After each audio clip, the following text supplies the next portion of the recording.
Hello everyone, today I'm going to share with you the installation guide for our CAV manual lift-up basket series.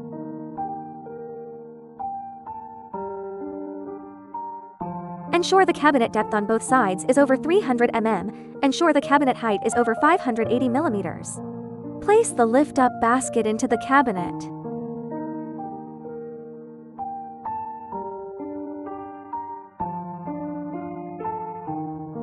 Check that the distance from the left cabinet edge to the basket edge is more than 70.5 millimeters.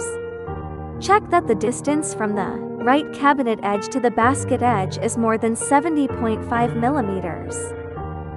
After confirming the hole positions with the measuring tape, fix the basket to both sides of the cabinet with screws.